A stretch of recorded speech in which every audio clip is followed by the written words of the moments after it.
Open loop system मध्ये काय असतं की आउटपुट हे फक्त आणि आउटपुटच्या करंट कंडिशन वरती सुद्धा डिपेंड असतं. एवढं समजतंय का? मीन्स क्लोज लूप सिस्टीम मध्ये आपण जे आउटपुट आहे ते फीडबॅक थ्रू आपण परत इनपुटला देणार आहे आणि त्याच्यानुसार आपण नेक्स्ट आउटपुट आपलं जनरेट करणार आहे. बट ओपन लूप सिस्टीम मध्ये आउटपुट वरती आपलं कंट्रोल ऍक्शन जी आहे ती बिलकुल डिपेंड नसणार आहे, फक्त इनपुट वरती डिपेंड असणार आहे. तुम्हाला परत एकदा डायग्राम दाखवते.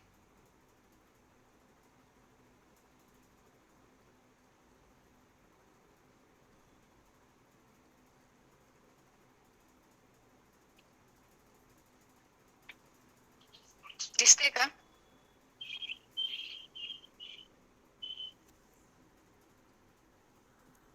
रेफरन्स इनपुट जे आपलं मेन इनपुट आहे ते आपण देतोय. कंट्रोलर काय करणार आहे, मेन त्या रेफरन्स इनपुट वरती ऍक्शन घेऊन यू ऑफ टी म्हणजे कोणता सिग्नल आहे, ऍक्च्युएटिंग सिग्नल आहे. हा सिग्नल कशासाठी रिक्वायर्ड असतो, प्लांट जो आहे आपला त्याच्यामध्ये आपली मेन प्रोसेस असणार आहे की ज्याचं आपल्याला आउटपुट कंट्रोल करायचंय. आपण हे कंट्रोल सिस्टीम बघतोय. कंट्रोल सिस्टीम म्हणजे काय, आपल्याला एखादं आउटपुट कंट्रोल करायचंय. म्हणजे एखादी सिस्टीम जेव्हा आपल्याला पाहिजे तेव्हा ऑन करायची आहे किंवा ऑफ करायची आहे, म्हणजे काहीही कंट्रोल करायचंय, suppose temperature, anything. So plant मध्ये आपली मेन प्रोसेस असणार आहे. सो त्या प्लांटला ऍक्टिव्हेट करण्यासाठी आपल्याला जो एक ऍक्च्युएटिंग सिग्नल लागणार आहे तो आपण कशा थ्रू घेतोय, कंट्रोलर थ्रू. ओके. आणि कंट्रोलर तो सिग्नल कशा थ्रू प्रोड्यूस करतोय, फक्त इनपुट थ्रू. कंट्रोलर फीडबॅक घेत नाहीये सध्या या सिस्टीम मध्ये आउटपुट कडनं. आपलं जे मेन शेवटचं आउटपुट आहे कंट्रोल आउटपुट, सो त्याचा फीडबॅक आपण इनपुट कडे देत नाहीये, म्हणजे कंट्रोलरला देत नाहीये. सो म्हणून ही ओपन लूप सिस्टीम आहे. ओके. आता याच्यामध्ये काय, क्लोज लूप सिस्टीम मध्ये इनपुट दिलंय परत आपण, त्यानंतर कंट्रोलर अगेन कंट्रोल ऍक्शन घेऊन ऍक्च्युएटिंग सिग्नल प्रोव्हाइड करणार आहे आणि परत प्लांटला देणार आहे. बट आता इथे काय होतंय, कंट्रोलरला इनपुट देताना आपण ते कंपॅरेटर मध्ये ऍड करतोय. कशासोबत ऍड करतोय, फीडबॅक एलिमेंट सोबत.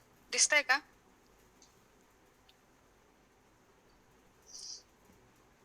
इथे आपण मेन आपलं जे आउटपुट आहे ते फीडबॅक एलिमेंटला दिलंय आणि बी ऑफ टी जो आउटपुट आहे फीडबॅक एलिमेंटचा तो आपण कंपॅरेटरला देतोय आणि आर ऑफ टी आणि बी ऑफ टी हे सिग्नल परत ऍड होऊन आपण ते आउटपुट कंट्रोलला देतोय. सो आता ह्या सिस्टीम मध्ये काय झालं, आपलं आउटपुट जे आहे ते फक्त इनपुट वरती डिपेंड आहे का? नाही. इनपुट वरती पण डिपेंड आहे आणि फीडबॅक एलिमेंट वरती पण डिपेंड आहे. समजतंय का एवढं?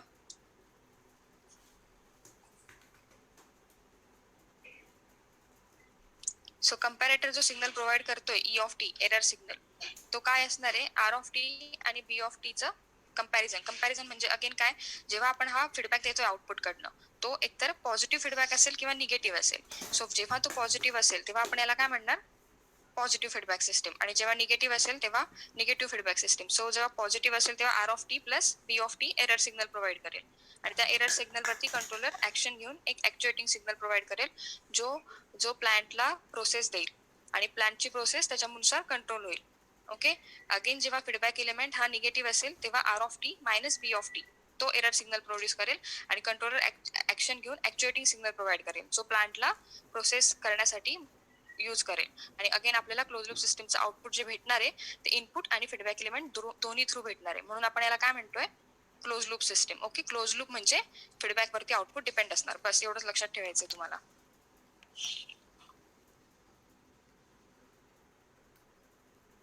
देन आपण आता एक्झाम्पल्स बघू.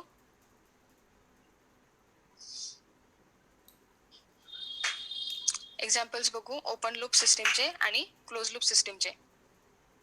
सो पहिले ओपन लूप सिस्टीमचे एक्झाम्पल्स काय असतील, automatic hand dryer, washing machine, bread toaster, coffee server, electric lift. आता हे एक्झाम्पल्स आपण एक एक करून बघू.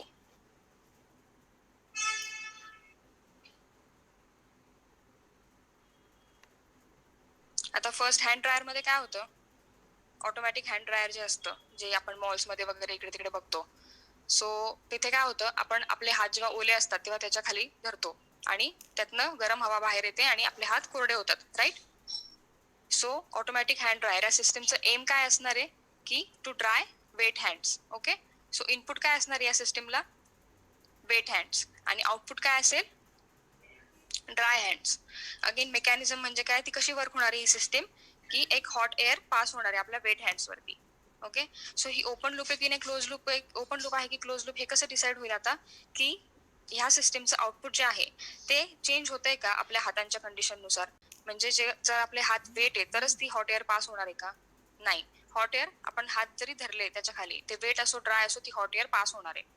जेव्हा आपले हात त्या इलेक्ट्रिक बीम मधून, लेझर बीम मधून ते त्याला इंटरप्ट करतील लेझर बीमला, तेव्हा ऑटोमॅटिकली हॉट एअर हातांवरती पास होईल. म्हणजे ते वेट असो ड्राय असो त्याने काही फरक पडतोय का? ते ड्रायर जे आहे, हँड ड्रायर, ते तुमचे फीडबॅक घेणार आहे का परत की तुमचे हात आता वाळलेत की नाही किंवा ओलेच आहेत की नाही, हॉट एअर आता पास करायची की बंद करायची?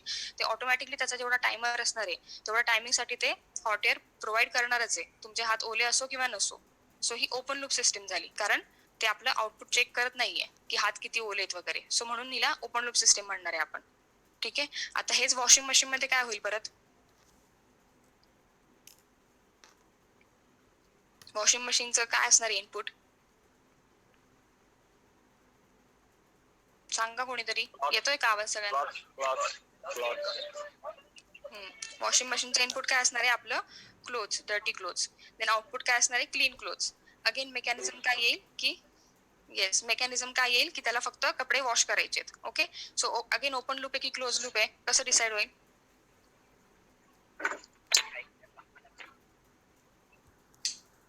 Open loop. ओपन लूप का? कारण तुम्ही त्याच्यामध्ये कपडे टाकल्यानंतर ते वॉश करणारच आहे. ते व्यवस्थित चांगले आहेत, क्लीन आहेत की डर्टी आहेत हे चेक नाही करणार आहे. तुम्ही कसे कपडे टाकले तरी ते वॉश करणारच आहे. सो जेव्हा आपण सिस्टीमला फीडबॅक देत नाहीये आणि आउटपुट त्या फीडबॅक वरती डिपेंड नाहीये, आपण फक्त एक इनपुट देतोय जसं की कपडे आणि त्याला स्टार्ट करतोय, तेव्हा ते स्टार्ट होणारच ऑटोमॅटिकली. सो ते त्याच्यावरती डिपेंड नाहीये की तुमचे क्लोथ किती क्लीन आहेत, किती डर्टी आहेत. सो ते परत ओपन लूप सिस्टीम झाली. अगेन ब्रेड टोस्टर मध्ये काय होईल?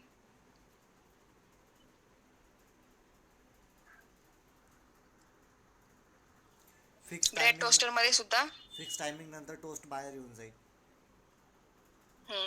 तो तुम्ही आता एकदम टोस्ट झालेला टोस्ट जरी परत टाकला तरी तो अजून टोस्ट होईल. सो ते चेक नाही करणार तो टोस्ट झालाय की नाही झालाय.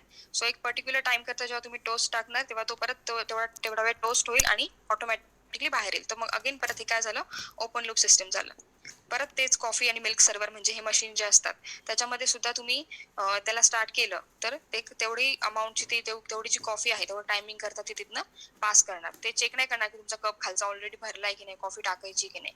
तुम्ही जेव्हा ऑन करणार तेव्हा ते ऑटोमॅटिकली त्याच्यात टाकणार. अगेन लिफ्टचं सुद्धा तेच आहे. ते चेक नाही करणार की तुम्ही आत आलेत पर्सन किंवा बाहेर गेलेत. ऑटोमॅटिकली जेव्हा तुम्ही लिफ्ट ऑन करताय तेव्हा पर्टिक्युलर टाइम साठी ती ओपन राहणार, पर्टिक्युलर टाइम नंतर क्लोज होणार. ती थांबत नाही बसणार किंवा फीडबॅक नाही घेणार आहे तुमचा. ओके.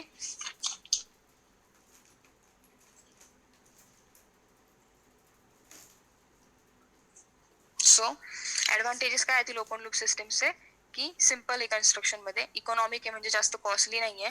अगेन मेंटेनन्स इझी आहे कारण कन्स्ट्रक्शन सिम्पल आहे तर कुठे प्रॉब्लेम आला तर मेंटेनन्स पण इझी जाणार.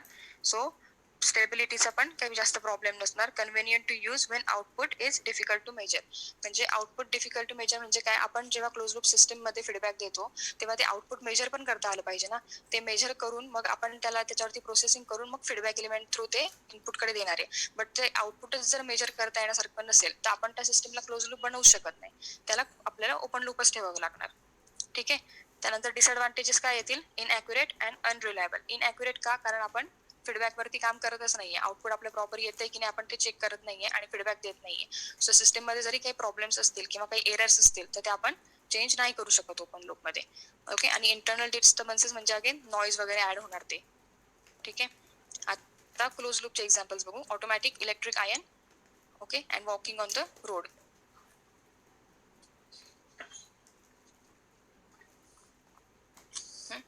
आता हे इलेक्ट्रिक आयर्नचं एक्झाम्पल आहे.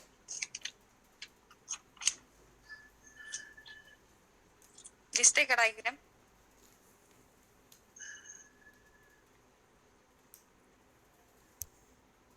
हो मॅम. आता आयर्न मध्ये काय होतं की आपण एक पर्टिक्युलर क्लोथ सिलेक्शन करतो की पर्टिक्युलर कोणत्या कपड्यांसाठी आपल्याला किती टेम्परेचर ठेवायचंय. ठीक आहे. आता जेव्हा ते टेम्परेचर त्या रेंजच्या बिलो जातं तेव्हा काय होतं? हिटिंग स्टार्ट होते कॉइलची, आयर्नची हिटिंग स्टार्ट होते आणि ती अजून तापते. आणि जेव्हा हिटिंग स्टॉप केव्हा होते? जेव्हा ते टेम्परेचर एक्सीड करतं त्या रेंजच्या, जी रेंज आपण दिली आहे आणि ते टेम्परेचर त्याच्या पुढे जातं तेव्हा काय होतं? परत हिटिंग स्टॉप होते. सो आता ही ओपन लूप झाली की क्लोज लूप झाली? क्लोज लूप का? कारण आपण काय करतोय? पहिले इथे टेम्परेचर जे आहे थर्मोस्टॅटमध्ये त्याच्यामध्ये आपण फीडबॅक पाथ कुठला प्रोव्हाइड करतोय, मेन जो आपलं आयनचं टेम्परेचर आहे ते सुद्धा ते थर्मोस्टॅट मेजर करत राहणार आहे कंटिन्युअसली. ओके, आणि त्यानुसार तो स्विच जो आहे म्हणजे आतला त्याचा इंटरनल स्विच तो ऑन ऑफ करणार आहे. कशाला? हीटरला. जे मधला ब्लॉक दिसतोय ना हीटरचा, सो त्याला तो स्विच कंटिन्युअसली ऑन ऑफ करणार आहे. सो तेव्हा स्विच हीटरला केव्हा ऑन करेल? जेव्हा ते टेम्परेचर कमी झालंय आयनचं. सो तो काय करेल? हीटरला ऑन करेल आणि परत आयनचं टेम्परेचर वाढायला लागेल आपल्याला अजून कपडे नीट प्रेस करण्यासाठी. ओके, प्लांट म्हणजे काय? तिथे परत काहीतरी प्रोसेस असेल की ते टेम्परेचर वाढेल किंवा कमी होईल, ते त्याच्यावरती डिपेंड करतं. फक्त हीटर त्याला ऍक्शन देईल की आता टेम्परेचर वाढवायचे, सो प्लांट काय करणार? ते टेम्परेचर वाढवणार. अगेन जेव्हा ते टेम्परेचर जास्त जाईल आयनचं, तेव्हा काय होणार आहे? परत थर्मोस्टॅटमध्ये डिझायर टेम्परेचर आणि जे आपलं फीडबॅक पाथ थ्रू आलेलं टेम्परेचर आहे ते कम्पेअर होऊन परत स्विच काय होईल? ऑफ होईल. ऑफ होईल म्हणजे हीटर ऑफ झालं. ओके, हीटर ऑफ झालं म्हणजे प्लांटला काय सिग्नल मिळणार आहे की आता त्याला टेम्परेचर कमी करायचंय. ओके, सो ऑटोमॅटिकली परत टेम्परेचर कमी होईल. सो ही काय झाली? पूर्ण क्लोज लूप सिस्टम झाली. कारण आपण जे आपलं आयनचं मेन टेम्परेचर आहे, जे आपल्याला आउटपुटला भेटतंय आपण ज्याने कपडे प्रेस करतोय, सो ते जे टेम्परेचर आहे ते आपण कंटिन्युअसली मेजर करतोय आणि इनपुटला देतोय. म्हणजे आपण आपल्या आउटपुटनुसार आपलं कंट्रोल ऍक्शन जे आहे ते कंटिन्युअसली चेंज करतोय. म्हणजे आपली आयन जी आहे, इस्त्रीची आहे ती आपली, ती कंटिन्युअसली एका टेम्परेचरवरती नाही राहणार आहे. त्याचं जे टेम्परेचर कमी जास्त होतंय ते कंटिन्युअसली मॉनिटर करून आपण त्याची ऍक्शन कंटिन्युअसली चेंज करतोय. सो अशा सिस्टमला काय म्हणणार आहे आपण? Close loop system. ओके, आता वॉकिंग ऑन द रोड म्हणजे आता हे सेम सिम्पल एक्झाम्पल झालं. आपण रस्त्याने चालतो, ठीक आहे. रस्त्याने चालताना तुम्हाला आता राईटला जायचंय सपोज आणि तुम्ही लेफ्टला चालले, तर ऑटोमॅटिकली काय होणार आहे? तुमचा ब्रेन तुमच्या लेग्सला कंट्रोल कमांड प्रोव्हाइड करणार आहे की तुला राईटला नाही जायचंय, लेफ्टला जायचंय. सो अगेन तुम्ही काय करणार? त्यानुसार तुमची डायरेक्शन चेंज करणार. सो हे एकदम बेसिक एक्झाम्पल आहे, ते आपल्याला आपल्या डेली लाईफ मध्ये आपण बघू शकतो. सो आपण जे चालतो वगैरे रस्त्यावरती, हे काय झालं? क्लोज लूप सिस्टमचं एक्झाम्पल झालं. म्हणजे सिस्टम म्हणजे ही इलेक्ट्रिक सिस्टम आहे किंवा इलेक्ट्रॉनिक सिस्टम आहे म्हणजे असं नाहीये परफेक्टली, की तुम्ही कोणतं पण एक्झाम्पल घेऊ शकता याच्यामध्ये डेली लाईफ मधलं. की आपण एखादी काही गोष्ट करतोय तर तेव्हा आपण आपलं कंट्रोल ऍक्शन जे आपण जे ऍक्शन्स घेतोय तर त्या ओपन लूप आहेत. आपण कशावरती डिपेंड राहून त्या ऍक्शन घेतोय की आपण डायरेक्टली कशावरती डायरेक्टली ऍक्शन्स घेतोय. म्हणजे आपण कसला फीडबॅक नाही देते किंवा आपल्या ज्या ऍक्शन्स आहेत त्या परत आपण मेजर नाही करत आहे. सो आपण डायरेक्टली आउटपुट देतोय. सो तेव्हा ओपन लूप सिस्टम होईल. आणि आपण जेव्हा एखादी ऍक्शन घेतोय आणि तीच परत आपण रिपीट करतोय, ती आपण चेक करतोय की नाही आपल्याला असं नाही करायचंय, असं करायचंय, सो तेव्हा आपण परत अगेन दुसरी ऍक्शन चेंज करतोय आपली. सो तेव्हा त्या सिस्टमला काय म्हणता येईल? Close loop system. Okay, so हे बेसिक एक्झाम्पल्स आहे. समजतायत का? याच्यात काही डाऊट आहे का?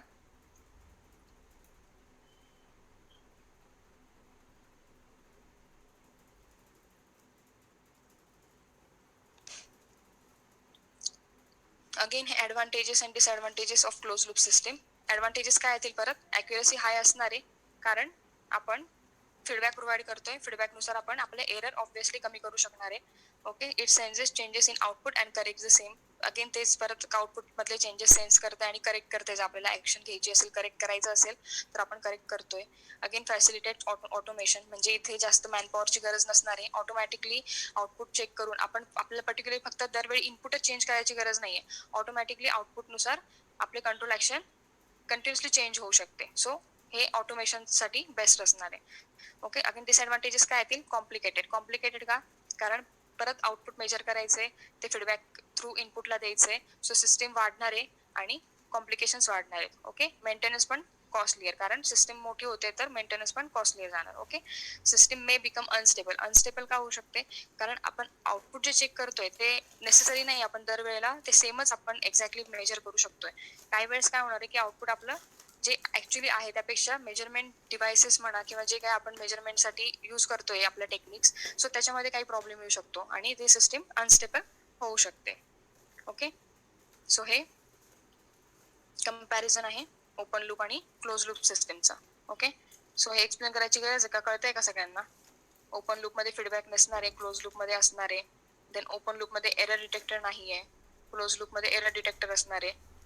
Okay, so open loop inaccurate आहे, एक्सप्लेन केलं मग कशी काय inaccurate. Then close loop accurate आहे कारण आपण एरर कमी करतोय. Then again open loop system highly sensitive to parameter changes. म्हणजे काही पॅरामीटर चेंज होतात आपले इनपुट, ते हायली सेन्सिटिव्ह का असणार आहे? कारण ऑब्व्हियसली फक्त इनपुट वरतीच आउटपुट डिपेंड आहे, सो ते इनपुटला सेन्सिटिव्ह असणार आहे. Then less sensitive to parameter changes कारण का? की आपण इनपुट दरवेळी चेंज नाही करत आहे, आपण आउटपुटनुसार आपल्या ऍक्शन चेंज करतोय सिस्टमच्या. ओके. आणि हे परत स्टेबल अनस्टेबल ते पण सांगितलं. आणि ओपन लूप इकॉनॉमिकल असणार आहे, कमी कॉस्टली असणार आहे, आणि क्लोज लूप जास्त कॉस्टली असणार आहे. ओके. इथपर्यंत काही पॉईंट आहे का? काही डाऊट आहे का? नेक्स्ट पॉईंट घ्यायचा आपल्याला, linear systems.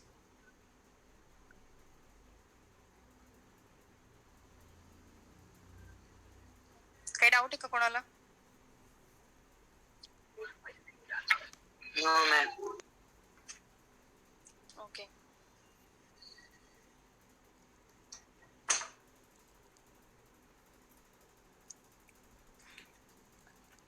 So next point काय आपला, linear system and non linear systems. Okay. So ऐकलं असेल आधी तुम्ही linear non linear systems. Okay. Linear system म्हणजे काय असतात की सिस्टम्स ज्या प्रिन्सिपल ऑफ सुपरपोजिशन और प्रपोर्शनॅलिटी फॉलो करतात. तर सुपरपोजिशन आणि प्रपोर्शनॅलिटीचे थिअरम काय आहेत? सुपरपोजिशन म्हणजे काय? फर्स्ट प्रपोर्शनॅलिटी बघू. प्रपोर्शनॅलिटी म्हणजे इनपुट सपोज x1 प्रोव्हाइड केले. सेकंड पॉईंट बघा की x1 इनपुट देतोय आपण आणि आउटपुट येतोय सपोज आपलं y1. सो प्रपोर्शनॅलिटी थिअरम नुसार काय होतं, alpha x1 produces output alpha y1. Alpha हा काय झाला, कॉन्स्टंट झाला, एक कॉन्स्टंट त्यातला, म्हणजे तो कंट्रोल ऍक्शन झाला की त्यानुसार सिस्टम चेंज होते, एक पर्टिक्युलर ती ऍक्शन होते त्या सिस्टम मध्ये. अल्फा सपोज आपण तो पॅरामीटर डिसाइड करू की जर आपण तो एक अल्फा पॅरामीटर आहे, तर इनपुट x1 आहे, तर त्यानुसार अल्फा y1 म्हणजे तेवढ्याच कॉन्स्टंटनी अल्फानीच ते आउटपुट पण व्हॅरी होईल. ओके. याला काय म्हणतात, प्रपोर्शनॅलिटी थिअरम म्हणतात. ओके. सिमिलरली bx1 इनपुट देतोय, तर by1 बीटा म्हणजे बीटा आहे, सपोज अल्फा आपण एक कन्सिडर केला आणि दुसरा बीटा कन्सिडर केला. So suppose beta x1 input दिल्यानंतर बीटा y1 म्हणजे तेवढ्याच बीटाच्या त्या व्हेरिएशननी सेम आउटपुट प्रोड्यूस होणार. ओके. सो यानुसार सुपरपोजिशन थिअरम काय होतो, सुपरपोजिशन थिअरम म्हणजे काय की तुम्ही जे डिफरंट इनपुट्स देतात ते, सपोज पहिलं इनपुट बघितलं अल्फा x1 आणि दुसरं इनपुट बघितलं बीटा x2. ओके. सो ह्या इनपुट्स नुसार काय होणार आहे, output alpha y1 plus beta y2 म्हणजे सेम आउटपुट प्रोव्हाइड होणार आहे.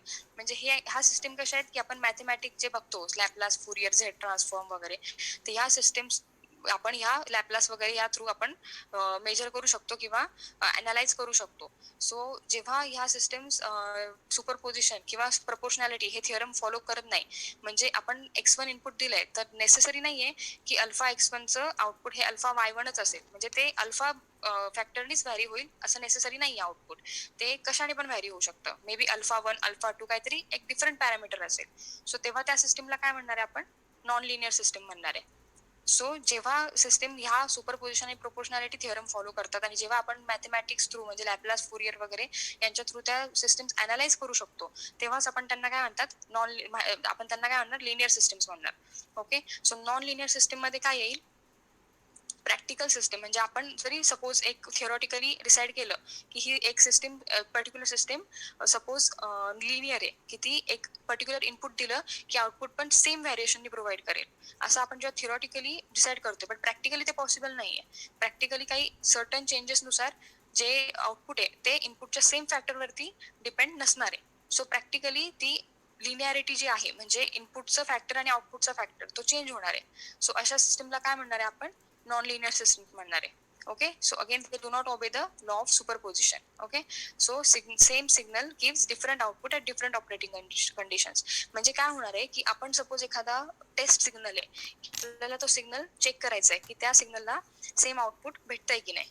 ओके. सो आपण जेव्हा लिनियर सिस्टमला तो टेस्ट सिग्नल देणार आहे, एखादा टेस्ट सिग्नल, तेव्हा तो लिनियर सिस्टम काय करेल, सेम आउटपुट प्रोव्हाइड करेल त्या पर्टिक्युलर टेस्ट सिग्नलसाठी. फक्त व्हॅरी काय होणार आहे, त्याचा जो ऑपरेटिंग त्याचा जो फॅक्टर आहे की सपोज अल्फा बीटा, तो त्याचा जो फॅक्टर आहे की ज्याने इनपुट व्हॅरी होत आहे, त्याच फॅक्टरने आउटपुट व्हॅरी होणार आहे फक्त. सो आपण एखादा टेस्ट सिग्नल यूज करू शकतो लिनियर सिस्टम्स मध्ये, बट नॉन लिनियर सिस्टम्स मध्ये आपण तो टेस्ट सिग्नल वरती डिपेंड राहू शकत नाही.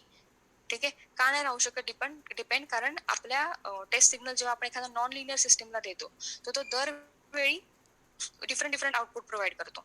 सपोज आपण पहिले त्याला अल्फा x1 ने व्हॅरी केलं, तर तो अल्फा y2 नेच तो आउटपुट व्हॅरी होतो असं नाही, तो काहीतरी दरवेळी नवीन आउटपुट देतो. सो नॉन लिनियर सिस्टम्स मध्ये काय होतं, आपण एखादा standard test signal approach use करू शकत नाही. आपण त्याच्या थ्रू एक सपोज आपण असं डिसाइड नाही करू शकत की एक पर्टिक्युलर सिग्नल दिल्यानंतर सेम आउटपुट दरवेळी येईल.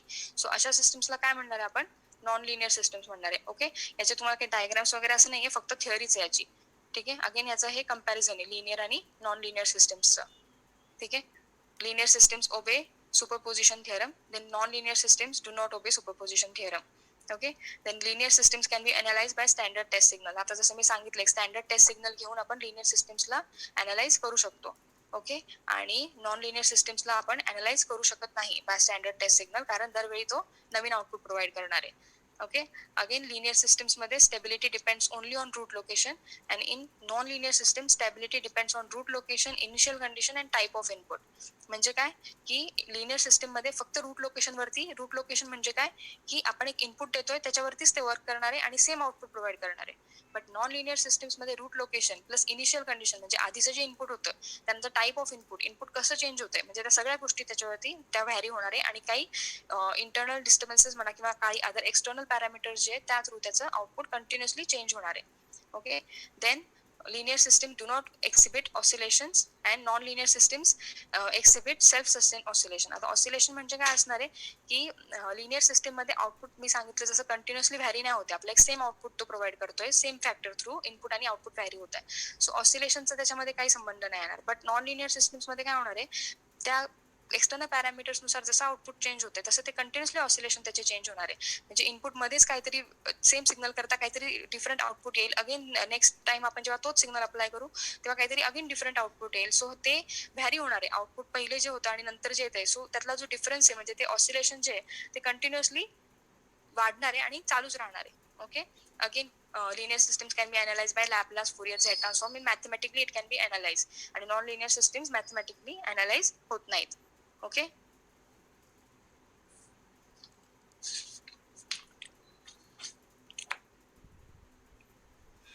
सो नेक्स्ट पॉइंट आहे टाइम व्हॅरियंट आणि time invariant systems.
Okay, so next point आहे टाइम व्हॅरियंट आणि टाइम इनव्हॅरियंट सिस्टम्स.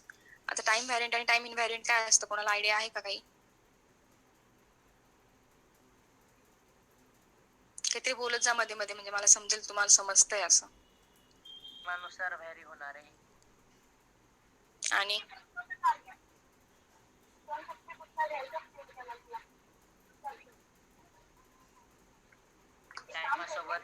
त्याच्यासोबत टाइमसोबत व्हॅरी नाही होत मला.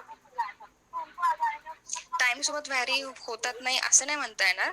इनपुट आणि आउटपुटचं जे टाइम शिफ्ट आहे त्यातला सिमिलॅरिटी किंवा डिफरन्स त्याच्यावरती आपण डिफाईन करणार आहे टाइम व्हॅरियंट आणि टाइम इनव्हॅरियंट. ओके, आता इथे जसं मी दिलंय, आता ही सिस्टीम आहे सपोज, एक पर्टिक्युलर सिस्टीम टी काय म्हटलंय की तुझा तो टी फॅक्टर आहे ज्याने ती तिचं इनपुट व्हॅरी करणार आहे. सो सपोज इनपुट आपण दिलं एक्स ऑफ टी आणि आउटपुट आहे Y of T. So Y of t काय येणार आहे, T x of T. T म्हणजे काय झाला, आता तो फॅक्टर झाला की ज्याने इनपुट व्हॅरी होते. म्हणजे इनपुट वरती आपण प्रोसेस करतोय कोणत्या फॅक्टरनी, टी फॅक्टरनी इनपुट वरती आपण प्रोसेस करतोय. ठीक आहे, सो टाइम इनव्हॅरियंट म्हणजे काय होणार आहे की if time shift in the input signal means आता टाइम जो एक्स ऑफ टी घेतला आपण, सो टू टी टाइम जर सपोज चेंज झाला, टी मायनस टी झिरो झाला. ओके, सो त्यानुसार causes the same time shift in the output signal. आउटपुटची जी time shift आहे वाय ऑफ टी जो आहे तो सुद्धा काय होणार आहे, Y of T minus T zero. ठीक आहे, म्हणजे हे काय झालं की टाइम शिफ्ट जो आहे तो इनपुटचा आणि आउटपुटचा सेम टाइम शिफ्ट आहे. ओके, सो टाइम व्हॅरी नाही होते, सो याला काय म्हणणार, टाइम इनव्हॅरियंट. कळतंय का?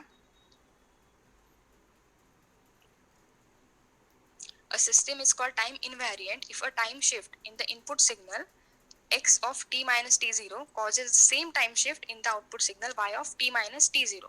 म्हणजे इनपुटचा जो टाइम शिफ्ट आहे आणि आउटपुटचा जो टाइम शिफ्ट आहे, सपोज t0 ने शिफ्ट होतोय, तो सेम टाइम शिफ्ट आहे इनपुट आणि आउटपुट मध्ये. म्हणजे टाइम वरती डिपेंड नाहीये, टाइम सेम आहे. तो टाइम व्हॅरी होतोय का? नाही होते, सो इनव्हॅरियंट. ओके. आणि जेव्हा हा टाइम व्हॅरी होणार, जेव्हा आउटपुटचा जो टाइम शिफ्ट आहे आणि इनपुटचा जो टाइम शिफ्ट आहे तो डिफरंट आहे. Suppose x of t minus t0 ला output y of t minus t1 येत आहे, म्हणजे टाइम चेंज होतोय, t0 नाही राहते. तर तेव्हा काय म्हणणार त्याला? टाइम व्हॅरियंट, की टाइम नुसार टाइम जो आहे, टाइम शिफ्ट जो आहे इनपुट आणि आउटपुटचा, तो व्हॅरी होतोय, सो त्याला म्हणणार टाइम व्हॅरियंट सिस्टीम. ओके. आता हे एक्झाम्पल्स आहे, हे मला तुम्हाला सॉल्व्ह करून दाखवायचे होते, पण तुम्हाला व्हिडिओ दिसत नाहीये ना. एक मिनिट.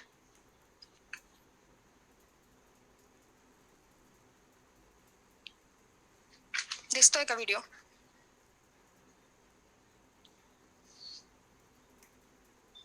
दिसतोय?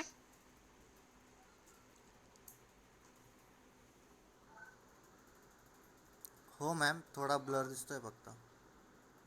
आता इथे मी सॉल्व्ह करून दाखवलं तर तुम्हाला समजेल का? किती इमेजेस दाखवू मगाशी, त्याच्यावरच एक्सप्लेन करू?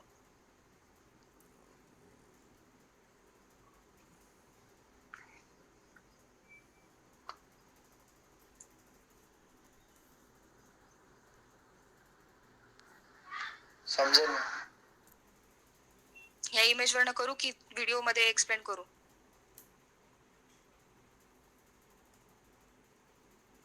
इमेज वरनच कर ना. ओके, ठीक आहे. आता हे एक्झाम्पल्स दिले, याच्यानुसार टाइम व्हॅरियंट आहे सिस्टीम की टाइम इनव्हॅरियंट आहे, ते आपल्याला चेक करायचंय. आता हे कसं सॉल्व्ह करणार आहे, कसं चेक करणार आहे? सपोज फर्स्ट सिस्टीम काय, y of t is equal to t हा परत फॅक्टर आहे त्या सिस्टीमचा, x ऑफ t. ओके. आता कसं चेक करणार आहे आपण? ही एक सेम मेथड आहे चेक करायची. फर्स्ट काय करायचंय? इनपुट डिले करायचे आपल्याला. इनपुट म्हणजे काय? x of t. Okay. So input delay करायचे टाइम फॅक्टर t0 ने. ओके. आणि आउटपुट काय इमॅजिन करायचं आपल्याला? Let the output be y1 of t. पहिला y दिलाय ना, सो आता y1 ऑफ t घ्यायचा आपल्याला. सो खाली y1 ऑफ t म्हणजे काय करतोय आपण आता? आउटपुट चेंज नाही करायचं आपल्याला, फक्त इनपुट डिले करायचे पहिले. ठीक आहे. सो y1 ऑफ t काय येणार आहे? t फॅक्टर तसाच राहील, कारण तो व्हेरिएबल फॅक्टर आहे सिस्टीमचा, सो तो आपण चेंज नाही करणार इनपुट चेंज करताना. सो t आणि x ऑफ t चा जो t आहे तो फक्त आपण चेंज करतोय, डिले करतोय t0 ने, म्हणजे काय करणार आहे? t minus t0. Okay. So हे एक पर्टिक्युलर, आता हे इक्वेशन लक्षात ठेवायचं फक्त. आता काय करायचंय? Delay output by t0. आता इनपुट डिले करून झाला, आता आउटपुट डिले करायचंय आपल्याला. ठीक आहे. आणि आता आउटपुट काय लेट करायचंय आपल्याला? y2 ऑफ t सपोज करायचंय. सो y2 ऑफ t काय येणार आहे? y2 ऑफ t म्हणजे परत आपलं जे मेन एक्झाम्पल आहे, फर्स्ट इक्वेशन आपलं जे दिलेलं आहे आपल्याला एक्झाम्पल मध्ये, ते एक इक्वेशन कन्सिडर करायचंय आपण. सेकंड टाइम जे चेंज केले ते नाही करायचे. सो y2 ऑफ t काय येणार आहे? आता जो y ऑफ t आहे तो चेंज करायचा आपल्याला, त्याच्यामध्ये शिफ्ट करायचंय. So y of t minus t0. ठीक आहे. आता पहिले आपण y ऑफ t चेंज नाही केला, कारण आपल्याला आउटपुट चेंज नव्हतं करायचं. आता आपल्याला आउटपुट चेंज करायचंय. So y of t minus t0 is equal to, आता इनपुट चेंज करताना आपण काय केलं होतं? फक्त x ऑफ t चा जो t आहे तो t चेंज केला होता. पण आता आउटपुट चेंज करताना आपल्याला जेवढे पण t आहे y ऑफ t मध्ये, त्यानंतर सिस्टीमचा जो फॅक्टर आहे t आणि इनपुटचा जो फॅक्टर आहे t, आपल्याला ते सगळे चेंज करायचे. Okay. So y of t minus t0 काय येईल? फर्स्ट जो t आहे तो पण काय होईल? t minus t0. ओके. आणि x ऑफ t मधला पण t काय होईल? t minus t0. Okay. So आता हे दोन्ही इक्वेशन कम्पेअर करायचे. y1 ऑफ t आणि y2 ऑफ t इक्वल आहेत का? सेम आहेत का? नाही. So y1 of t is not equal to y2 of t. So ही सिस्टीम काय झाली? टाइम व्हेरियंट झाली. म्हणजे जेव्हा सेम असणार आहे तेव्हाच ती टाइम इनव्हेरियंट आहे, हे तुम्हाला सांगितलं मी. जेव्हा टाइम शिफ्ट जी आहे ती इनपुटची आणि आउटपुटची सेम टाइम शिफ्ट आहे, तेव्हाच त्याला आपण काय म्हणतो? टाइम इनव्हेरियंट, की ती टाइम नुसार व्हॅरी होत नाहीये. आणि जेव्हा आउटपुट आणि इनपुटची टाइम शिफ्ट ही सेम नसणार आहे, इनपुटच्या टाइम शिफ्ट करता आउटपुट काहीतरी वेगळी टाइम शिफ्ट देतोय, सो ती व्हॅरी होते टाइम नुसार, त्याला आपण काय म्हणणार? Time variant. सो आता इथे काय होतंय? इनपुटच्या टाइम आणि इनपुटची टाइम शिफ्ट आणि आउटपुटची टाइम शिफ्ट व्हॅरी होते ना. जेव्हा आपण इनपुट व्हॅरी केलं, इनपुट डिले केलं, तेव्हा एक वेगळं इक्वेशन येतंय, आणि जेव्हा आपण आउटपुट डिले केलं तेव्हा एक वेगळं इक्वेशन येतंय. ओके. सो ते टाइम नुसार व्हॅरी होते, सो टाइम व्हेरियंट झाली ही सिस्टीम. कळतंय का?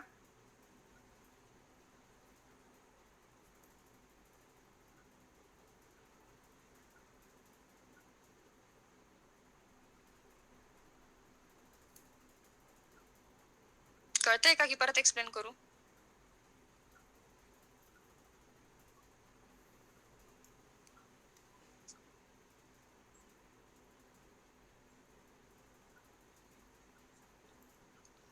बरं नेक्स्ट एक्झाम्पल बघा, जेव्हा 2-3 एक्झाम्पल बघाल तेव्हा तुम्हाला समजेल.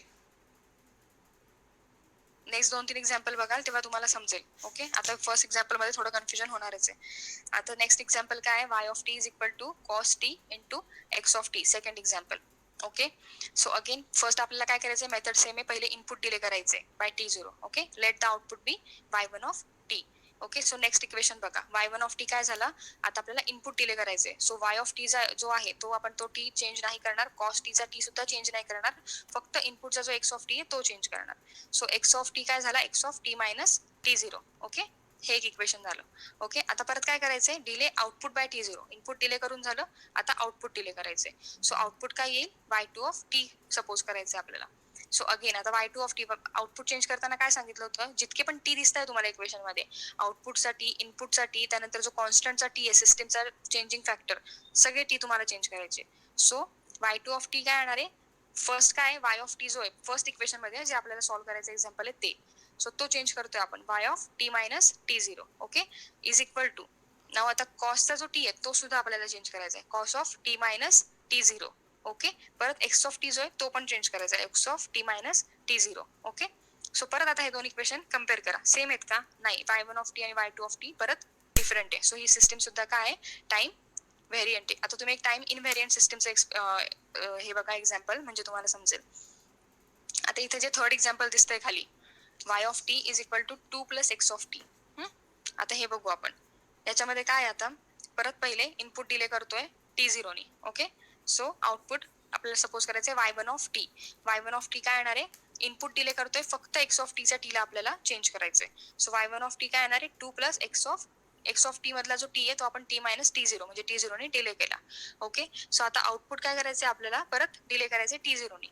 So let the output be y2 of t. आता y2 ऑफ टी काय होणार आहे, फर्स्ट y ऑफ टी मधला t0 पण तो पण चेंज करायचा आपल्याला, y of T minus t0. Okay, आणि equal to 2 plus x of T minus t0. आता सेम आहेत का, y1 ऑफ टी आणि y2 ऑफ टी सेम आहेत, बरोबर. हे 2 plus x of T minus t0 आणि 2 plus x of T minus t0 हे दोन्ही इक्वेशन दोन्ही करता सेम आलंय. सो ही टाइम शिफ्ट काय झाली, सेम झाली, म्हणून ही सिस्टम काय टाइम इनव्हेरियंट आहे. कळतंय का आता, म्हणजे आतापर्यंत जे दोन एक्झाम्पल होते आधीचे, त्याच्यामध्ये इक्वेशन मध्ये आपला टी फॅक्टर होता सिस्टमचा, त्यामुळे काय होत होतं, आउटपुट व्हॅरी करताना तो फॅक्टर सुद्धा व्हॅरी होत होता आणि आपले दोन्ही इक्वेशन सेम येत नव्हते. सो जेव्हा सिस्टम मध्ये तो टी फॅक्टर नाहीये, कॉन्स्टंट आहे तो फॅक्टर, जो आपण इथे थर्ड सिस्टम मध्ये बघितला की तो 2 आहे. पहिल्या सिस्टम मध्ये टी वगैरे होता कुठेतरी, कॉस टी किंवा टी, आता इथे तो टी नाहीच आहे, फक्त 2 आहे. 2 हा काय झाला, कॉन्स्टंट टर्म झाली आहे. ओके, सो ती टाइम शिफ्ट वरती डिपेंड नाहीये की आपल्याला 2 मध्ये काही शिफ्ट नाही करायचंय. सो तो एक कॉन्स्टंट आहे 2, त्यामुळे काय होतंय, इनपुट आणि आउटपुटची टाइम शिफ्ट सेम येते. ओके, सो हे दोन्ही इक्वेशन आता सेम आलेत, त्याच्यामुळे ती टाइम इनव्हेरियंट झाली, कारण दोन्हीचा टाइम शिफ्ट सेम आहे. ओके, आता कळतंय की नाही कळतंय अजून पण,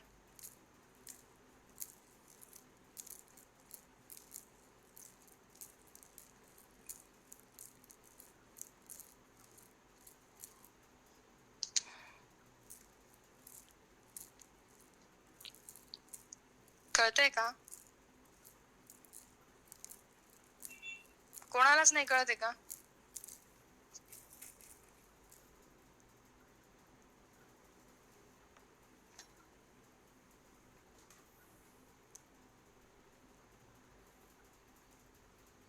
नाही समजत आहे, परत एक्सप्लेन करू.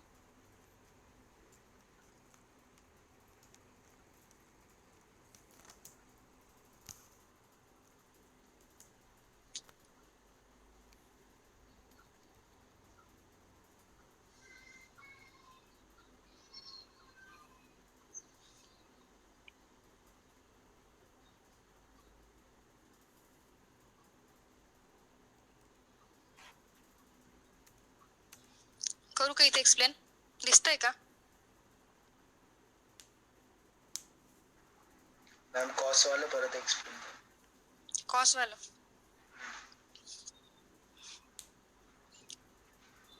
y of t equal to cos of t into x of t, हे इक्वेशन आहे सपोज आपल्याला इथे चेक करायचं ही सिस्टम टाइम व्हेरियंट आहे की टाइम इनव्हेरियंट आहे. आता कोणती पण सिस्टम असेल तरी एक बेसिक आपलं मेथड आहे की सपोज पहिले आपल्याला इनपुट डिले करायचे, delay input by T0. Okay, आणि आउटपुट काय, suppose let output is y1 of t. Okay, so काय येईल आता output y1 of t is equal to, आता आपल्याला आपण पहिले काय करतोय, डिले इनपुट करतोय, delay input by T0. So फक्त हा जो इनपुट मध्ये x ऑफ t आहे तोच आपल्याला चेंज करायचा. आपलं इनपुट म्हणजे x ऑफ t आहे ना, आणि आउटपुट y ऑफ t आहे. सो आपण जेव्हा इनपुट चेंज करायचं म्हणतोय तेव्हा फक्त हा x ऑफ t आपल्याला चेंज करायचा आहे. ओके, सो काय येईल, y1 of t is cos of t into x of t minus T0. Okay, आता आपल्याला काय करायचं, next step, delay output by T0. Okay, and let output is y2 of t. Okay, so आता आपल्याला काय करायचं, आउटपुट चेंज करायचे again same फॅक्टरने T0 ने. सो आउटपुट चेंज करताना काय काय करणार आपण आपल्या इक्वेशन मध्ये, हा y ऑफ t जो आहे त्यातला सुद्धा t ला आपण शिफ्ट करणार आहे. हा सिस्टीमचा जो फॅक्टर आहे cos ऑफ t, जो आपल्याला एक पर्टिक्युलर कोणता तरी एक फॅक्टर असणारच आहे, मे बी तो कॉन्स्टंट असेल किंवा एखादं इक्वेशन असेल.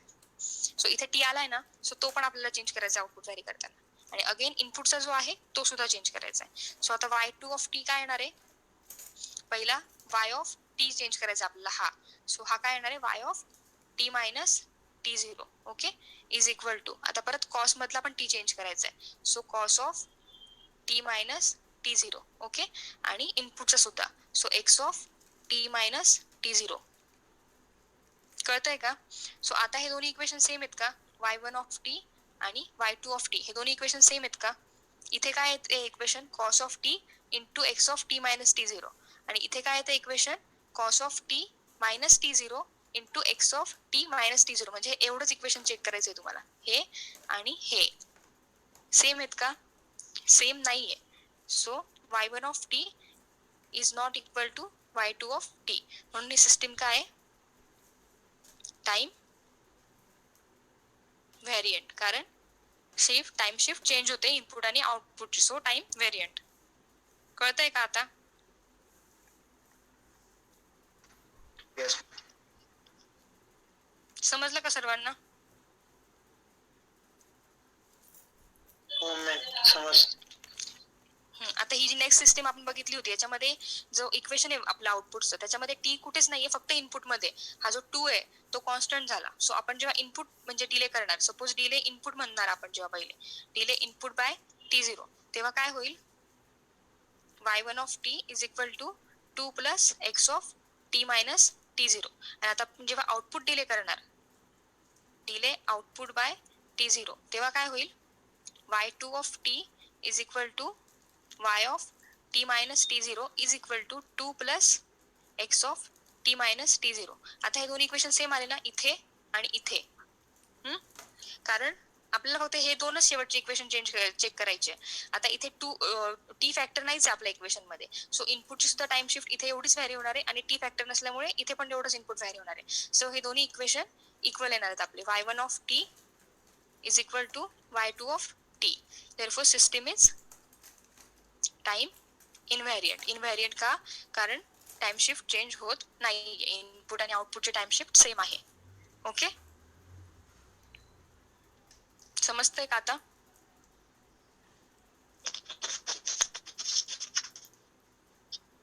हो मॅम. ठीक आहे, आज करता येत का, आता बाकी उद्या बघू. कोणाला काही डाऊट आहे